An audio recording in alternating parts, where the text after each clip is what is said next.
Hello my friend, thank you very much for watching. I am Michael and today I am going to do a short video to talk about using the Monopod gimbal head combination for wildlife photography when you are rocking heavy gear like the 500mm f4 prime I have right here.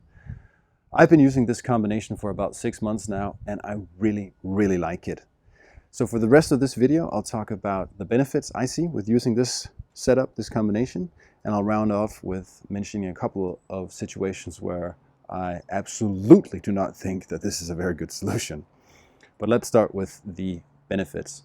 Overall, I really like it because I see it as a good solution in between rocking a full-on tripod and hand-holding. So I avoid using tripods as much as possible just because it's kind of a hassle. I like to travel light. I like to be, light on my feet. So I don't like carrying around too much gear, and tripods are a hassle in my opinion. There are absolutely situations where I think they're very necessary. I'll talk about that towards the end. But overall, it's just cumbersome walking around with them, setting them up. Once you're set up, you're kind of locked into that position because it takes a bit of effort, to pack it down again and stuff. And there's 3 legs, etc., etc. On the other end of the spectrum, hand holding, I like doing that, but with heavy gear like this, it gets exhausting. Like this, the lens alone here is 8 pounds. It's the older version, and then I'm rocking the D850 and the battery grip and the big battery, so it's quite a lot of weight. And I certainly can't handle that for any extended period of time. And also, if you're going at slower shutter speeds, that's more or less impossible with, hand holding a big camera like this. Also, I'm over 40 now, so I'm becoming more and more conscious of the fact that I have to be a little bit careful with kind of doing crazy stuff hand holding all the time with a lens like this, because it's starting to take its toll on my elbows and shoulders and so on. This setup I think is a perfect in-between because it's super light. As you probably noticed, this is not a full-size gimbal head. This is a Jobu Jr 3. It's a small gimbal head. It was meant for smaller lenses. I haven't encountered any issues with the big lens though. But it's basically the perfect combination or gimbal head for this setup. If you're rocking a full-size gimbal head, it's kind of out of proportion and it starts getting a bit awkward.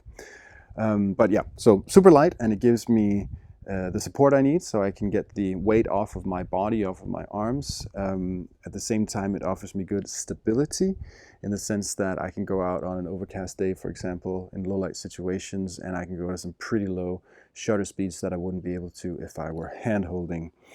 And then the third thing that I really like, and that's specific to the gimbal head, is that it gives you so much mobility. So you're tracking something, a bird in flight or something at an angle, it's just, there's no restrictions basically, which is fantastic. And that's one of the main reasons why I recommend a small gimbal like this over, for example, a dedicated monopod head or a ball head. Both of those solutions are okay, but they're just not particularly stable in the sense that, for example, with the ball head, the lens can flop to the sides and back and forth.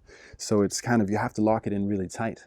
And then basically you might as well just screw the monopod straight into the base of the lens, which is okay, but it just means that you're locked into one position and it gets really awkward if you're trying to shoot something at an angle.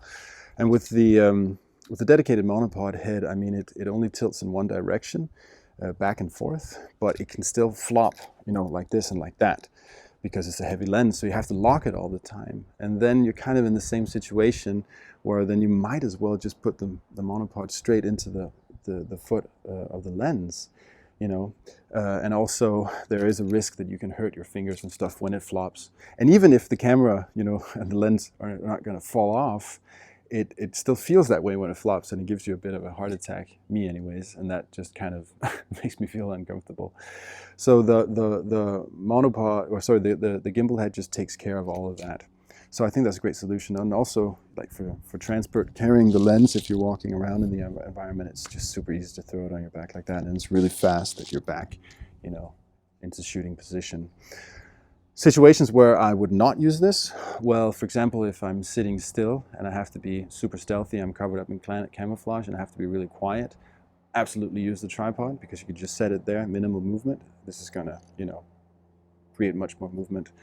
And then, for example, if I'm shooting in really low light situations, like I spend a lot of time photographing owls in the dark woods, and often there I'll be, you know, shooting at 1/10 of a second, and I absolutely need the tripod for that. That's just not going to happen with this setup.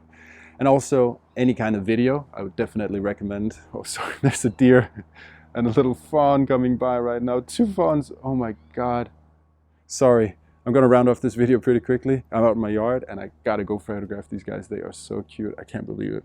Okay, anyways, rounding off, I completely lost my trail of thought there. Oh yeah, any kind of video is not gonna work very well with the monopod gimbal head setup here, especially not a big lens like this. It's really hard to hold it still, and video has to be still. So for video, I would choose a tripod any day. So just rounding off now, this was the Jobu Jr 3 head.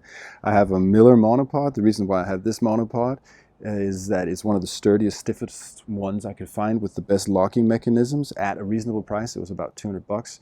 When you're rocking heavy gear like this, you need a sturdy, stiff monopod. I had one before that wasn't, you know, as sturdy as this, and it was kind of a problem because it would start flexing, you know, and then you couldn't hold the lens properly still. All right, I hope I've given you some inspiration today. If you have any questions, please leave a comment. Thank you very much for watching. If you liked the video, consider subscribing to my channel and turning on the alerts so you know when I put out videos in general. I hope to see you in the future. Thank you very much and have a great day.